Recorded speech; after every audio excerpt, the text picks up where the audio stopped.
Rádio Alcaville apresenta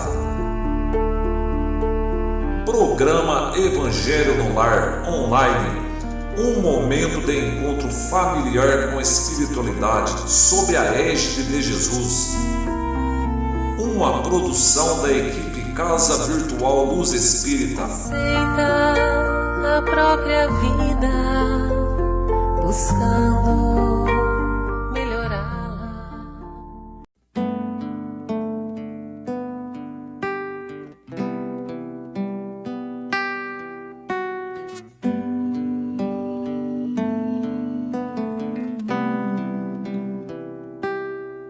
Nesse instante, vamos unindo nossos corações, entrelaçando nossas auras, esquecendo dos problemas da semana.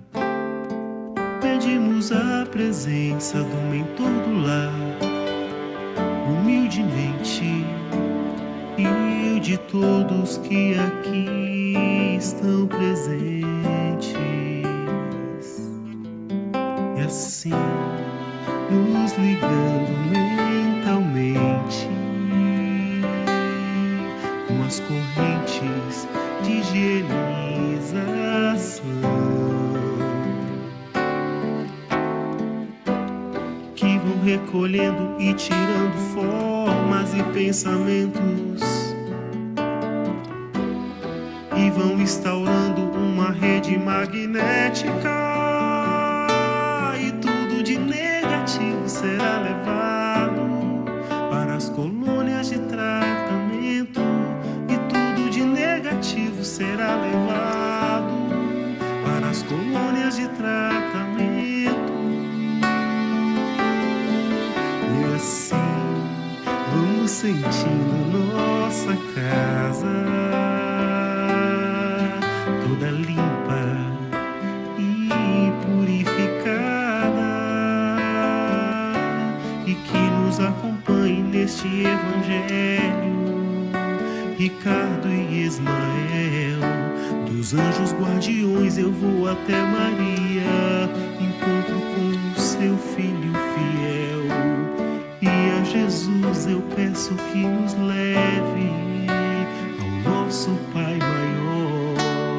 Eu agradeço e quero que permita a ser o Evangelho só do amor. E assim seremos o seu Evangelho. E assim seremos o seu Evangelho. Vibrem pro pai e pra mãe, vibrem pro lar mais gentil,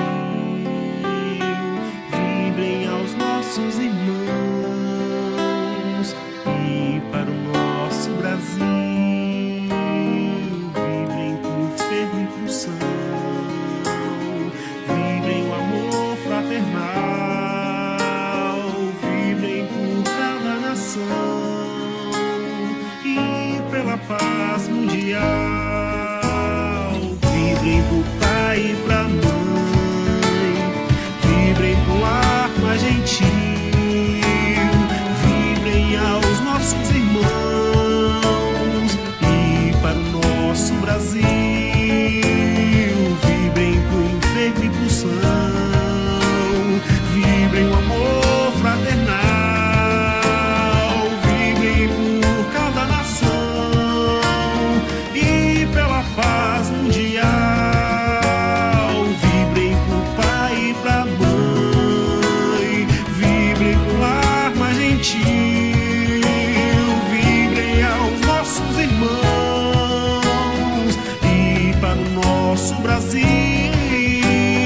Vibrem pro enfermo e pro são, vibrem o amor fraternal, vibrem por cada nação e pela paz mundial.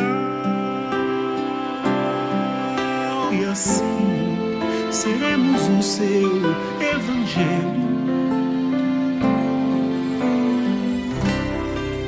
Graças a Deus.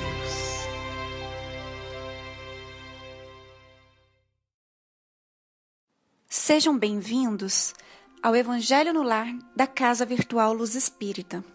Com o auxílio dos parceiros espirituais da Colônia Maria de Nazaré, eu, Letícia, agradeço por vocês nos receberem em seus lares. Pedimos que providenciem um copo com água para fluidificação. Vamos iniciar com a oração que Jesus nos ensinou. Pai nosso que estás nos céus, na terra e em todos os mundos espirituais, santificado e bendito seja sempre o teu nome. Mesmo quando o sofrimento ferir o nosso coração, bendito sejas. O pão nosso de cada dia dá-nos hoje, Pai. Dá-nos o pão que revigora as forças físicas, mas dá-nos também o pão para o espírito. Perdoa as nossas dívidas, mas ensina-nos antes a merecer a tua misericórdia, perdoando aqueles que nos ofendem. Que possamos perdoá-los, não com os lábios, e sim com o coração. Afasta do nosso caminho todo sentimento contrário à caridade, e que sejas sempre generoso, Pai, para com todos os espíritos encarnados e desencarnados que sofrem. Que as tuas bênçãos, Senhor, alcancem os cárceres, os hospícios, os hospitais. Que a tua luz abrace a todos que neste momento chegam ao mundo espiritual, e que teu amparo vá a todos que precisam enfrentar o luto. Que teu amor alcance os que sofrem a fome e a dor, e até aqueles que são obrigados, em seus trabalhos diários, a encarar o perigo para bem servirem. Que tua sabedoria toque os dirigentes das nações, a fim de que promovam a paz, e que envolva também a todos nós, Senhor, a fim de que entendamos que as dificuldades têm um propósito maior. Pai, tem piedade dos órfãos e viúvas, e também daqueles que até esta hora não tiveram sequer um pedaço de pão. Dá-lhes apoio e fé. Que a paz e a harmonia do bem fiquem entre nós e estejam com todos. Assim seja. O tema de hoje se encontra no capítulo 20, item 1 do Evangelho segundo o Espiritismo. Refere-se ao trecho do Evangelho de Mateus, capítulo 20, versículos 1 a 16. Diz o seguinte: os trabalhadores da última hora. O reino dos céus é semelhante a um pai de família que saiu de madrugada, a fim de assalariar trabalhadores para sua vinha. Tendo convencionado com os trabalhadores que pagaria 1 denário a cada um deles por dia, mandou-os para a vinha. Saiu de novo à 3ª hora do dia, e vendo outros que se conservavam na praça, sem fazer coisa alguma, disse-lhes: ide também vós outros para a minha vinha, e vos pagarei o que for razoável. Eles foram. Saiu novamente à hora 6ª e à hora 9ª do dia e fez o mesmo. Saindo mais uma vez à hora 1/10, encontrou ainda outros que estavam desocupados, aos quais ele disse: por que permaneceis aí o dia inteiro sem trabalhar? É que ninguém nos assalariou, disse eles. Ele então lhes disse: ide vós também para a minha vinha. Ao cair da tarde, disse o dono da vinha àquele que cuidava dos seus negócios: chama os trabalhadores e paga-lhes, começando pelos últimos e indo até os primeiros. Bem, minhas amigas, meus amigos, um primeiro aspecto que gostaríamos de destacar acerca da leitura de hoje é que esse trecho que foi lido aqui é uma parábola, ou seja, é uma história que Jesus contou aos seus discípulos, contendo imagens simbólicas, certas metáforas, contendo ali, querendo expressar uma mensagem de cunho moral indireto, implícito. E sempre que Jesus contava essas parábolas, ele se valia de elementos normais, bem conhecidos do cotidiano dos seus ouvintes. E nesse caso específico que nós estamos analisando, ele se valeu da jornada de trabalho que era bem comum naquela época. Então, era uma jornada de trabalho que começava de madrugada, quando o sol se levantava, ou seja, às 6 horas da manhã, e terminava quando o sol se punha, às 18 horas ou 6 horas da tarde. Então, quando Jesus menciona que o pai de família saiu de madrugada para encontrar trabalhadores, e essa daí seria a primeira hora, que hora que é essa? É às 6 horas da manhã, quando o sol está levantando, né? É o alvorecer. E a terceira hora seria 3 horas daí em diante, ou seja, seria 9 horas da manhã. A sexta hora, por sua vez, seria às 12 horas, ou meio-dia. A 9ª hora seria às 3 da tarde. E a 1ª hora, ou 11ª hora, seria às 5 horas da tarde. E daí nós temos o nome da parábola. Por que chama parábola dos trabalhadores da última hora? Porque Jesus está enfatizando os trabalhadores que foram chamados para trabalhar às 5 horas da tarde e que trabalhariam apenas a última hora ou apenas 1 hora, das 5 às 6 da tarde. Um segundo ponto que é importante que nós entendamos acerca dessa parábola é o seguinte, é a palavra vinha. Na história que Jesus contou, essa vinha era o campo de trabalho ao qual eram convidados os obreiros. E na prática essa vinha é o próprio planeta Terra. É essa grande escola, esse local ao qual nós viemos para poder desenvolver o nosso trabalho espiritual e assim avançarmos no nosso processo de autoaperfeiçoamento. E notem que aqui nós trabalhamos para ganhar um salário. Que salário que é esse? Na parábola, o salário era 1 denário pelo trabalho do dia. E na prática, esse salário é a nossa própria evolução, a nossa iluminação. O benfeitor espiritual Emmanuel explica essa passagem, da parábola no livro Pão Nosso. E ele diz o seguinte: a terra é a vinha de Jesus. A formosa parábola dos servidores envolve conceitos profundos. Em essência, designa o local dos serviços humanos e refere-se ao volume de obrigações que os aprendizes receberam do Mestre Divino. Ou seja, a terra é o nosso vasto campo de trabalho e aprendizagem. E aí nós podemos nos perguntar, mas será que vir para cá, para essa vinha de Jesus e trabalhar é realmente importante? Será que é tão importante assim? Na parábola, Jesus usa a imagem do trabalhador cujo trabalho é simplesmente indispensável para que ele tenha o ganho material, ou seja, o salário, e assim ele possa garantir a própria sobrevivência física.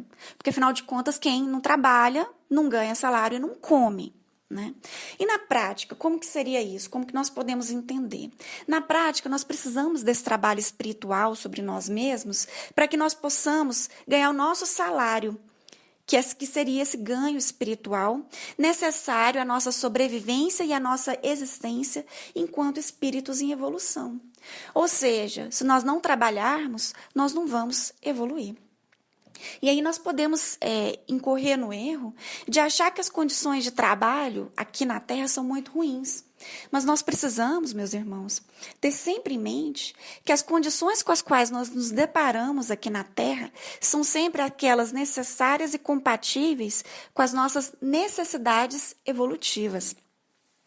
Acerca desse ponto, o Emmanuel nos destaca e nos ensina na revista Reformador de 1968. Ele fala o seguinte: onde quer que te encontres, recorda que te encontras na vinha do Cristo. Vive sitiado pela dificuldade e pelo infortúnio, trabalha para o bem geral, mesmo assim, porque o Senhor concedeu a cada cooperador o material conveniente e justo. Em outras palavras, o que o Emmanuel está nos dizendo aqui? Se você está tendo dificuldade, infortúnio, sofrimento, isso não é algo para te surpreender. Porque, na verdade, essa é exatamente a condição da qual você precisa para você evoluir em certos aspectos que, muitas vezes, nós mesmos escolhemos para nós. E nós temos também que sempre recordar que Deus, ele é um amoroso Pai. Não é à toa que Jesus nos ensinou, na famosa oração, a chamar Deus de Pai Nosso. E esse Pai, nós sempre precisamos de tê-lo em mente como um exímio educador. É um pai que educa os filhos. E esse pai não colocaria na nossa vida e no nosso currículo de aprendizagem, nessa escola que é a Terra, itens que fossem desnecessários ou frívolos. Portanto, cada dificuldade, cada sofrimento, tudo que aparece aqui na nossa vida tem um propósito e é necessário para o nosso crescimento, para a nossa evolução. E aí nós temos, mais uma vez, os dizeres de Emmanuel na mesma revista Reformador. Ele fala o seguinte: se nós tivéssemos granjeado a pureza ideal, não estaríamos, seja como encarnados, seja como desencarnados, aqui no clima educativo da Terra. Ou seja, meus irmãos, se nós estamos aqui, é porque nós precisamos, né? E outro ponto que devemos sempre destacar é que esse trabalho de conquista espiritual, ele é, a um lado, uma oportunidade de evolução, mas é também um dever. Por que é um dever? Porque a nossa evolução depende desse trabalho. E essa evolução é simplesmente o nosso objetivo enquanto espíritos. É para isso que nós fomos criados, para que nós possamos nos aperfeiçoar e possamos assim nos aproximar do Pai. E é bom sempre também ressaltar que essa perfeição, que é o nosso objetivo, né, enquanto espíritos, ela não vai vir de graça. Ela é uma conquista, um tesouro, um patrimônio imortal de nós, né, o nosso patrimônio enquanto espíritos, e que é conquistado mediante muito esforço. Um terceiro aspecto que nós precisamos comentar sobre essa parábola de Jesus é sobre as expressões trabalhadores da primeira e da última hora. Nós precisamos entender quem que são os trabalhadores. Em relação aos obreiros da primeira hora, nós temos uma explicação bastante clara no Evangelho segundo o Espiritismo, capítulo 20, item 3.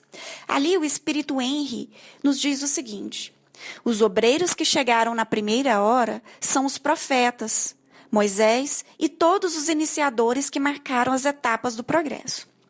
E logo em seguida, esse mesmo Espírito nos explica quem que são os demais trabalhadores. Ele diz o seguinte: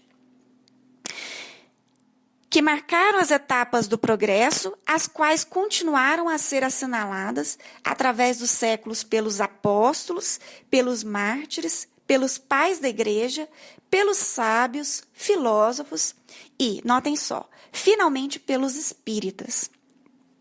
Então, de um modo geral, o que nós podemos depreender dessas palavras? É que a jornada de trabalho, na parábola que Jesus contou, simboliza, na verdade, a construção da história evolutiva no planeta Terra e da humanidade como um todo. É, na verdade, um símbolo para essa saga de iluminação espiritual, tanto individual de cada um de nós, quanto coletiva da humanidade como um todo. E essa saga, essa trajetória, ela começou lá atrás, nos primórdios da humanidade, com as primeiras leis morais. É o que aconteceu, por exemplo, com Moisés, quando ele nos trouxe, né? Moisés foi um enviado de Deus, e ele nos trouxe os 10 mandamentos, e trouxe a lição básica de que existe um único Deus verdadeiro, um único Criador. E aí vieram vários profetas reforçando essa lição de Moisés, né?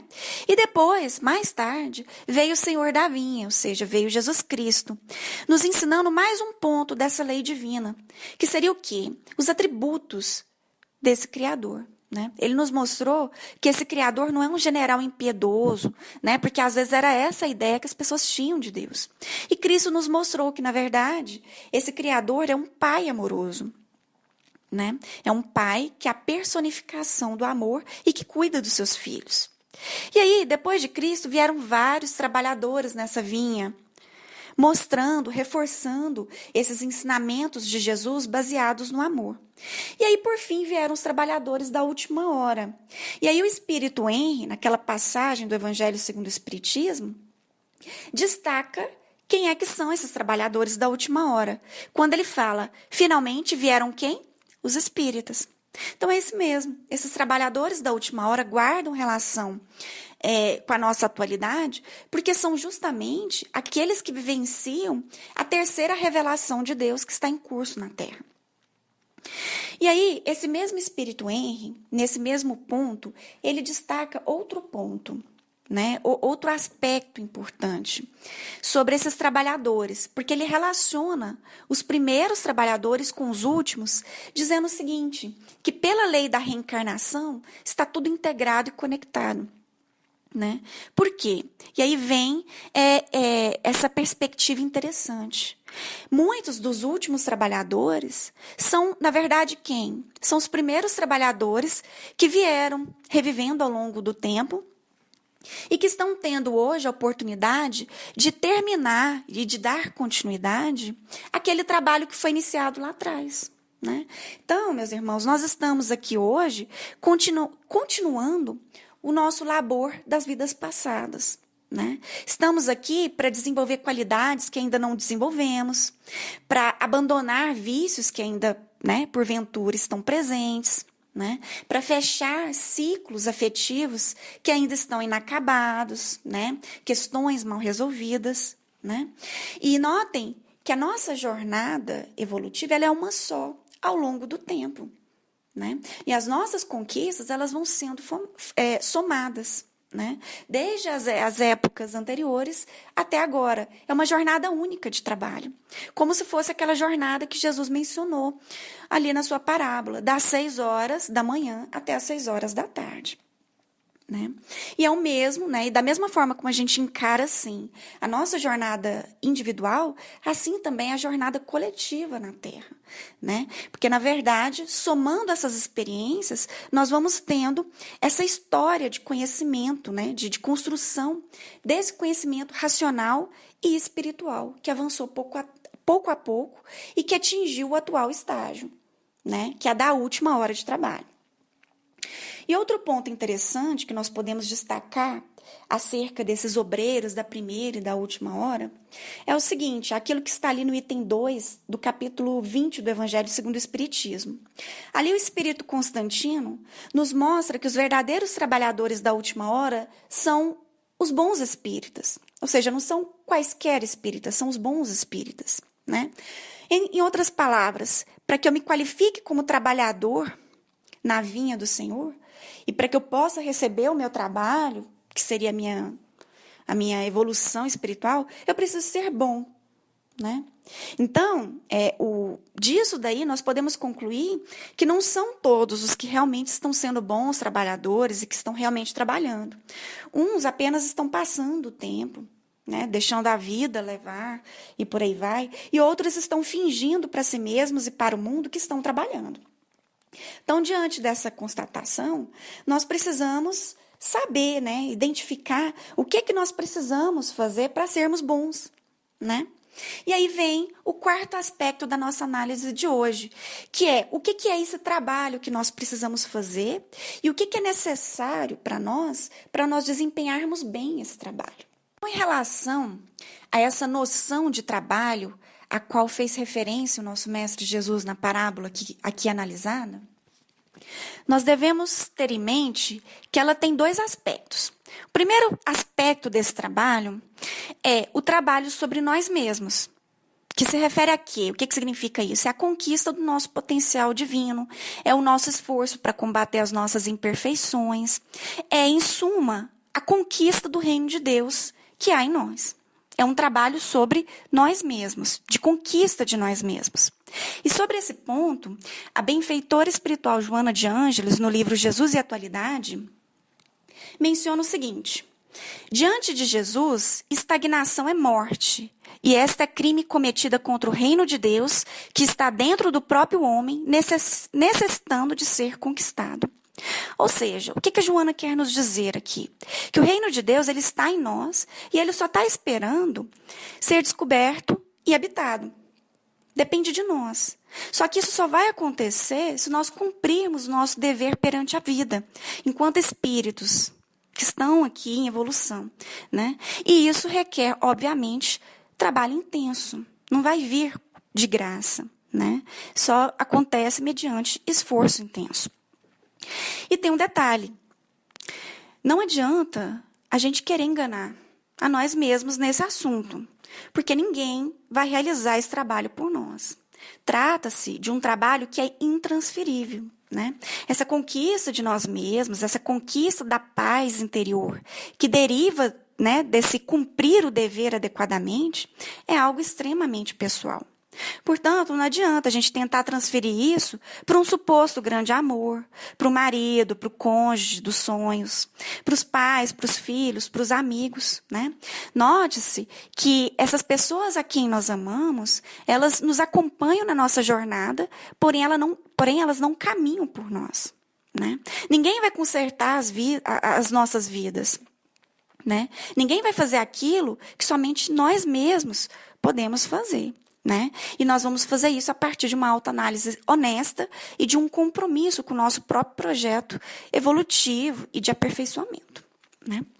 Bom, um segundo aspecto dessa noção de trabalho presente ali na parábola do trabalhador da última hora é a seguinte: ela diz respeito a esse trabalho ao qual nós somos convidados e que é em prol da obra de Jesus, né? Então, primeiro, esse trabalho diz respeito a um trabalho interior.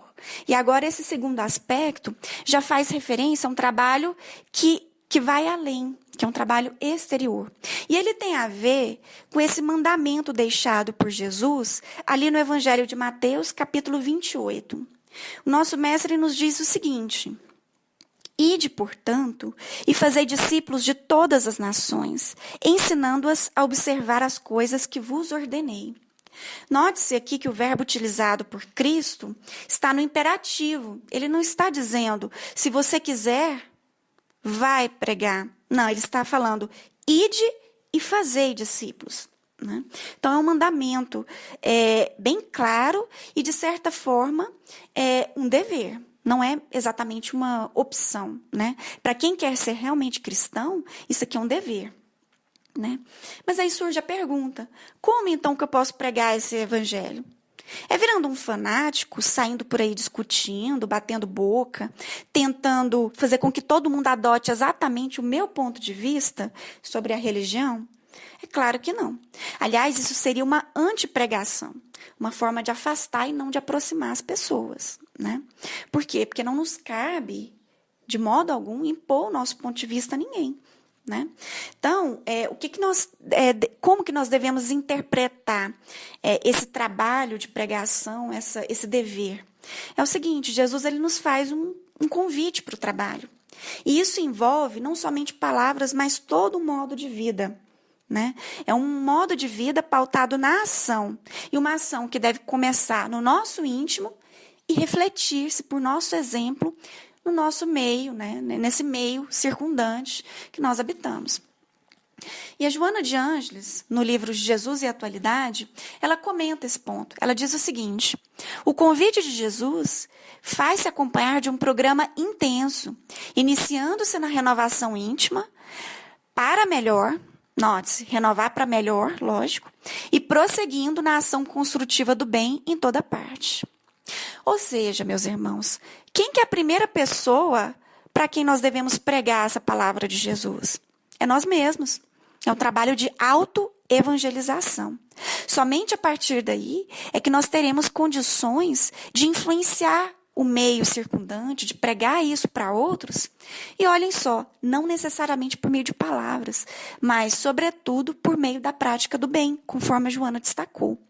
E aí, reforçando esse mesmo raciocínio, vem o André Luiz, ali no livro Vivendo o Evangelho, nos dizendo o seguinte: a difusão do Espiritismo, revivendo as lições da Boa Nova, é mais do que uma explanação teórica.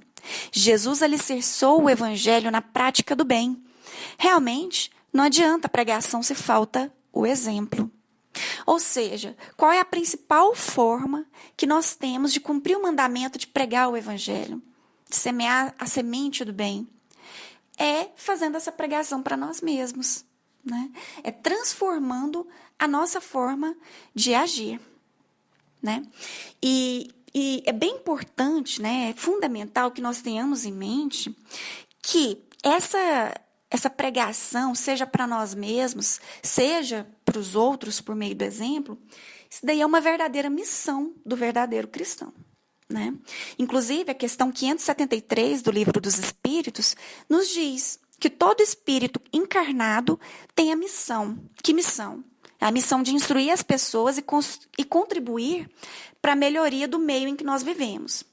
Mas aí nós podemos perguntar: nossa, mas eu sou tão pequeno, tão imperfeito, como é que eu vou melhorar a Terra? Como é que eu vou ensinar os outros, né? E aí vem o Emmanuel comentando esse aspecto ali na revista Reformador de 1968. Ele diz o seguinte: ninguém alegue embaraço, imperfeição, doença, ignorância ou inaptidão para deixar de trabalhar, aprender, aperfeiçoar e servir.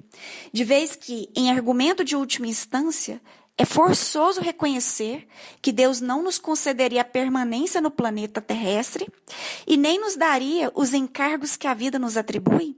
olhe só, se não nos considerasse capazes de cooperar com seu infinito amor na edificação de um mundo melhor. Notem, meus irmãos, aqui é a segunda vez durante a nossa reflexão que nós vemos o Emmanuel batendo nessa tecla de que todos nós somos cooperadores de Deus. O que isso quer dizer? Né? Que nós estamos aqui nessa vinha, ou seja, nesse planeta Terra, né? E todos nós temos essa missão de cooperar com a providência divina para conquistar um mundo melhor, ou seja, um mundo de regeneração.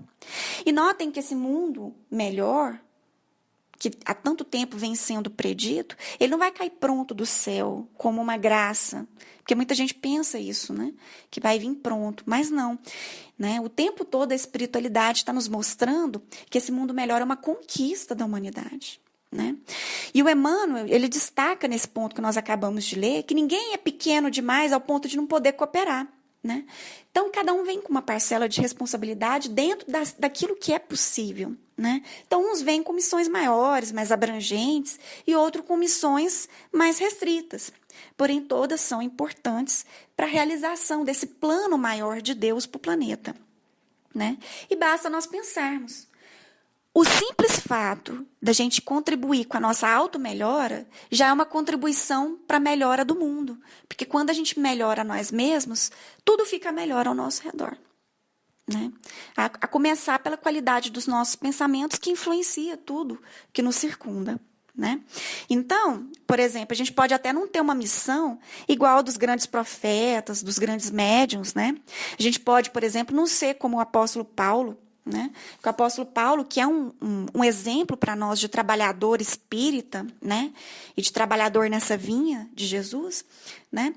Nós observamos nos escritos sagrados que esse Paulo dedicou a vida a pregar as boas novas. Ele ia de cidade em cidade levando essas mensagens.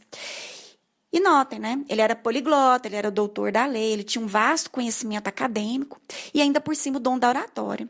E aí nós podemos pensar, né? Nossa, mas eu não sou doutor em nada, eu não sei falar com as pessoas, eu não sei falar várias línguas, né?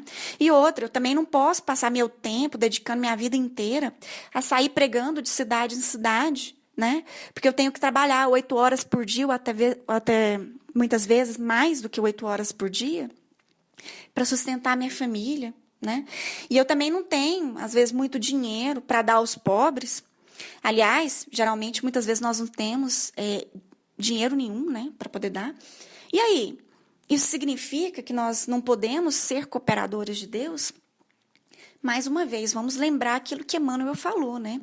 Ninguém é pequeno demais ao ponto de não poder cooperar. Né? Então, não importa, meus irmãos, qual que é a nossa profissão, não importa se a gente é doutor ou não importa qual que é o limite que a gente tem ali na conta bancária, a verdade é que nunca nos faltarão oportunidades para cumprir essa missão nossa que nos foi dada, que é de praticar o bem, que é de praticar a lei de amor de Cristo. E notem, a caridade, como bem destacado por Emmanuel em várias passagens dos seus escritos, essa caridade ela não depende de fator externo, como, por exemplo, o dinheiro, né? Mas ela nasce no nosso coração. Então, qualquer um, não importa a condição em que se encontre, qualquer um tem a possibilidade de fazer a caridade, de cumprir a sua missão. Né? E cada um cumpre a sua missão de cristão e de espírita na Terra, identificando qual que é o seu dever. Dever em casa, como cônjuge, irmão, pai, como filho, né? E também missão lá fora, fora do lar, seja no trabalho, seja no trânsito, né? Então, cada um tem que identificar qual que é o seu dever, segundo as suas circunstâncias, e, além de identificar esse dever, cumprir honradamente esse dever. É assim, meus irmãos, que a gente cumpre esse dever, dá um bom exemplo e se mostra ser um bom trabalhador. Né? Resumindo, então, o que é ser o bom espírita? O que é ser o trabalhador verdadeiro, que a espiritualidade ali na codificação mencionou? Né? O que é, em suma, ser um bom trabalhador da última hora? Isso se resume àquilo que André Luiz nos diz ali no livro Vivendo o Evangelho. Ele diz o seguinte: estude sempre, mude para melhor, pratique as lições aprendidas, e divulgue o ensinamento dos Espíritos, assumindo aquela missão intransferível, segundo a qual a melhor propaganda do Espiritismo é a transformação moral do espírita. Ou seja, cabe a nós estudar e propagar a palavra espírita, a palavra escrita. Sim, isso é importante. Porém, a principal propaganda, a principal pregação, mais uma vez destacamos aqui, é a nossa transformação moral íntima. Diante de todas essas considerações, nós passamos à última parte das nossas reflexões de hoje, que é um quinto aspecto relacionado à expressão última hora. Jesus, ele destaca o papel do trabalhador que está na última hora da jornada de trabalho. O que isso significa? Sabendo que nós estamos nessa época, nessa última hora. Significa, meus irmãos, que há uma certa urgência. O que Jesus quis destacar ali é que nós não temos tempo a perder. E nesse sentido, cabe relembrar aqui o que o Espírito da Verdade nos diz no item 5 do capítulo 20 do Evangelho segundo o Espiritismo. Olha só o que ele nos diz. Aproxima-se o tempo em que se cumprirão as coisas anunciadas para a transformação da humanidade. Ditosos serão aqueles que houverem trabalhado no campo do Senhor, com desinteresse e sem outro móvel, senão a caridade. Então, em outras palavras, nós estamos no limiar de uma nova era, terminando uma jornada de trabalho. Nós estamos presenciando uma fase de transição, rumando para outra fase, para outro grau evolutivo da Terra, que é a regeneração do nosso planeta. E notem, há milênios essa época está sendo predita. Vários profetas falaram nisso, inclusive Jesus bateu nessa tecla. E, finalmente, nós estamos vivenciando esse momento. Ao longo da nossa jornada enquanto espíritos, nós recebemos inúmeros convites do Senhor para nós trabalharmos na vinha, para nós nos empenharmos nesse aperfeiçoamento moral. Entretanto, muitas vezes esses convites foram, digamos assim, ignorados, né? Nós, por ignorância, comodismo, preguiça, ao longo dos séculos temos retardado o nosso desenvolvimento moral. Só que agora nós estamos tendo uma última oportunidade, né? Essa oportunidade da última horinha ali dessa jornada de trabalho, para que a gente possa concluir e dar continuidade e concluir esse nosso projeto até então. E esse assunto é sério, meus irmãos, por quê? Porque nós sabemos que terão direito a permanecer no planeta Terra somente quem acompanhar essa evolução. Somente quem tiver a altura desse novo passo evolutivo que vai ser dado aqui, né? Então, e isso, obviamente, né, só vai acontecer com quem estiver fazendo um esforço sincero para poder praticar a lei de Jesus. Né? Porque essa lei de amor que o Cristo nos legou é o caminho para que a gente possa trilhar a nossa evolução e continuar, né, sendo bem-sucedidos nessa jornada.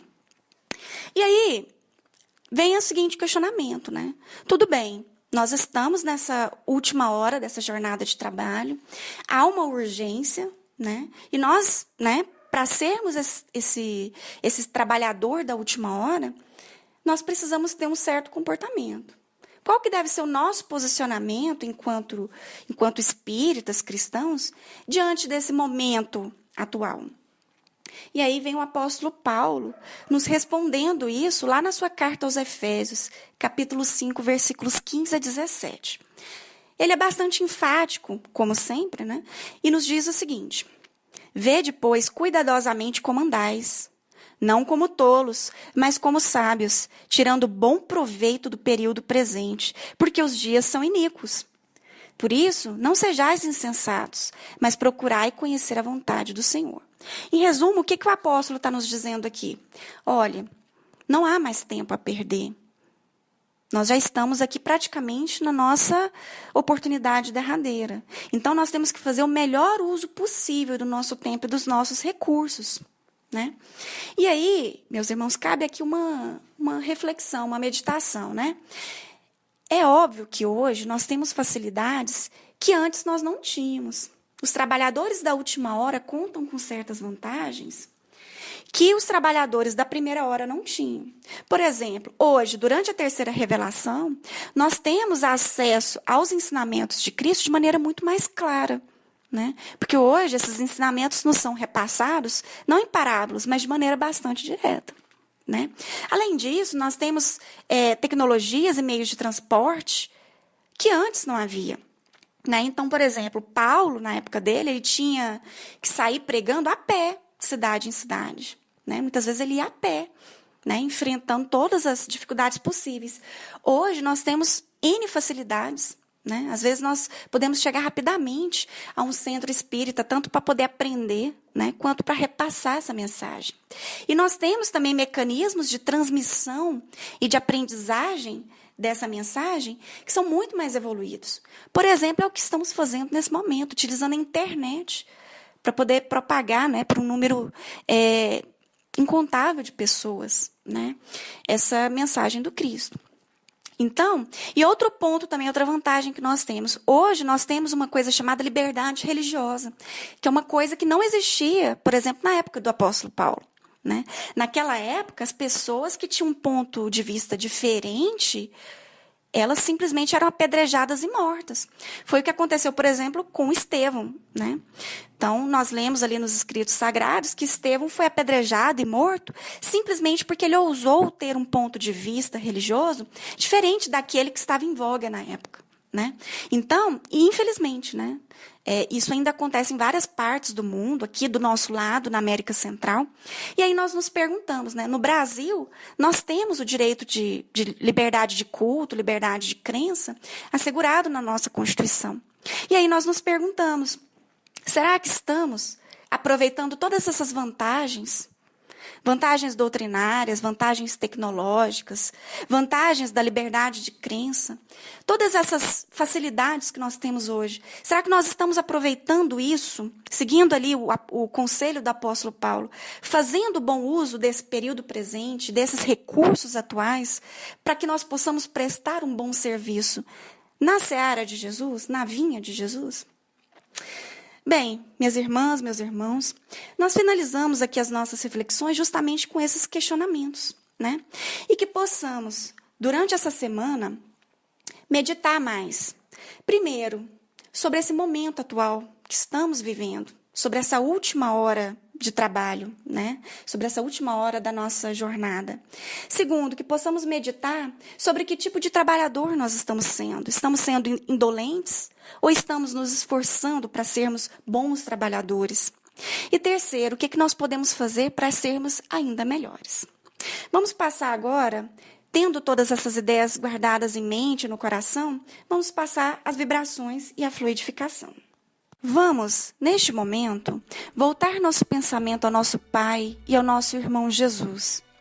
E com o auxílio da espiritualidade maior que aqui se encontra, vamos abrir nossos corações em prol de nossos irmãos.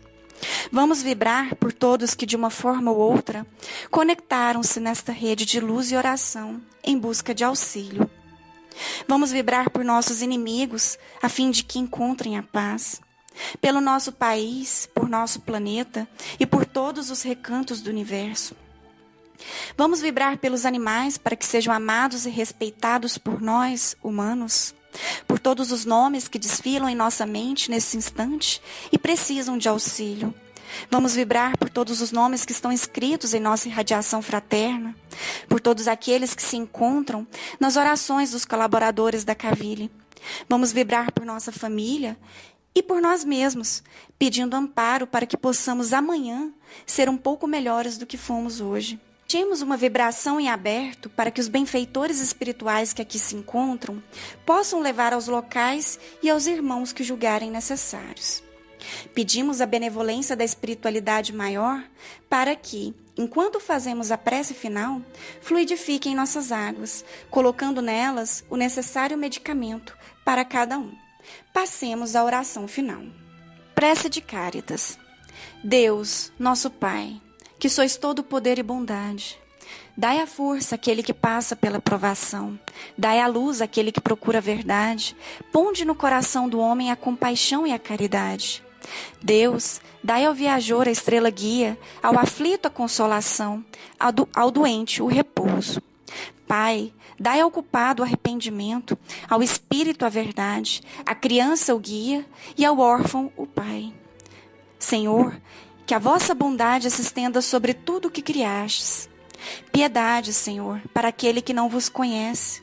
Esperança para aquele que sofre. Que a vossa bondade permita aos Espíritos Consoladores derramarem por toda parte a paz, a esperança, a fé. Deus, um raio, uma faísca do vosso amor pode abrasar a terra. Deixai-nos beber nas fontes dessa bondade fecunda e infinita, e todas as lágrimas secarão, todas as dores se acalmarão. E um só coração, um só pensamento subirá até vós, como um grito de reconhecimento e de amor. Como Moisés sobre a montanha, nós vos esperamos com os braços abertos. Ó poder, ó bondade, ó perfeição, e queremos de alguma sorte merecer a vossa divina misericórdia. Deus, dai-nos a força para ajudar o progresso, a fim de subirmos até vós. Dai-nos a caridade pura, dai-nos a fé e a razão, dai-nos a simplicidade que fará de nossas almas o espelho onde se refletirá a vossa divina e santa imagem. Assim seja. Meus companheiras e companheiros, agradecemos a espiritualidade da Colônia Maria de Nazaré que nos ampara.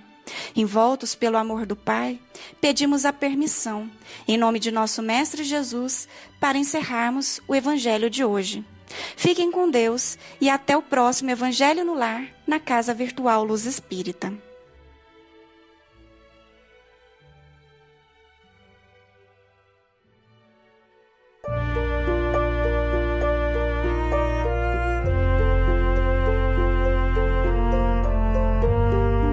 A Rádio Cavile apresentou Programa Evangelho no Lar Online, uma produção da equipe Casa Virtual Luz Espírita. Acesse www.cavile.com.br. Aceita a própria vida, buscando melhorá-la. Abraça os que te cercam, doando-lhes auxílio. Se a provação chega,